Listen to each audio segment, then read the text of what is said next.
This is a demonstration of the Prix Tracker software program. We're going to be looking at file usage.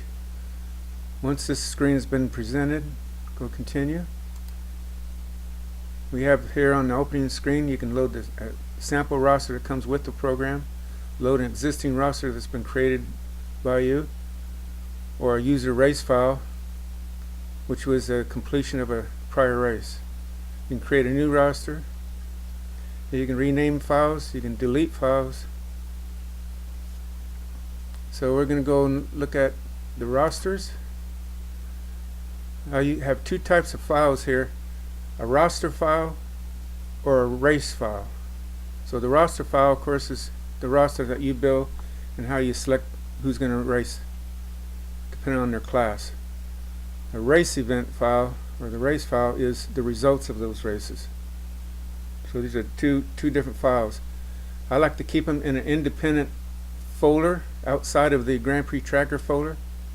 That way they're safe and tucked away in their own little folder. In case you do an uninstall or something like that, you might run the risk of losing something. So I put them outside of the Grand Prix Tracker folder. Okay, we're going to look at if I want to read a roster, of course, you just click it and it can be something you created a week ago, a month ago, or an hour ago. With reading the roster, it can then be edited. It can be read in for the race right now, but it's always there to grab. The race event, if you've seen race events in here, that means they've come to completion and they're closed and over with. We'll go ahead and look at one of these with the word race in it. I'll grab that. Shows you the file and the name when it was created. It shows that this file has been completed and closed. So yes, I want to look at it. Now if you have several race files, completed race files that were all created with the same roster, you can combine them and look at them as one large file.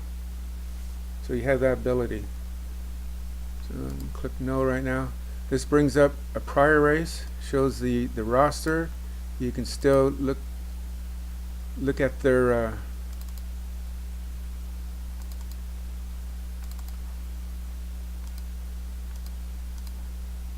you can still look at their profile, and of course you can look at all the times, fastest time, average time, cumulative times, their individual times. You can look at it in graphic form, and so you can look at this race data after the race is over anytime you wish to, and you can also print it. Shows you one file was read. Like say you have the ability to read more than one file if it was created with the same roster, and then you combine them as one large file to compare everybody together. You also have the ability to add this file. At the end of the race, it'll give you the option to add it to the history file. If you didn't, you can always go back and read it in as I just did and still have the ability to add it to the history fastest file. And what that does, and it doesn't matter what roster was used to create it, but it'll throw in there the 10 fastest times found in any file that's added to it. So the file that comes with the program is, we'll look at it right here. This file here is just a sample file that comes with the program. So if you're going to want to do this, before you start the initial race, you want to delete this file. You don't want your information added to this stuff here.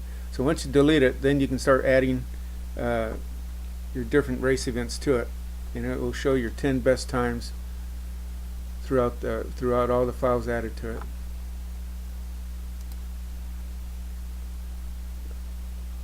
Okay, I'm gonna go ahead and stop this and start it again.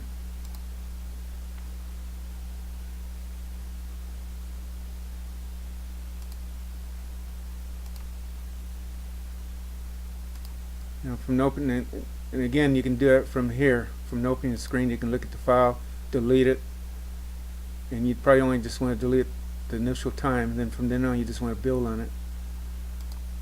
So you can look at or add to it there. You also have the, if you want to delete a file, it'll show up, it'll bring up your files. You just click on it, double click it, or click it and click open. It will delete that file.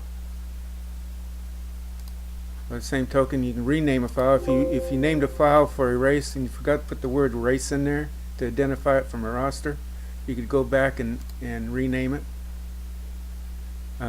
But when you do rename or delete, you'll want to do it through the program, because initially, or actually when a file is created, a roster file or a race file, it creates 3 individual files. So let the program handle all those files and delete them, rename them. Don't try to do it individually. Do it through the software. You don't right click and say delete or rename. You're going to have problems. So do it through the program and it'll handle it for you. I believe that's probably it. So I hope this helped.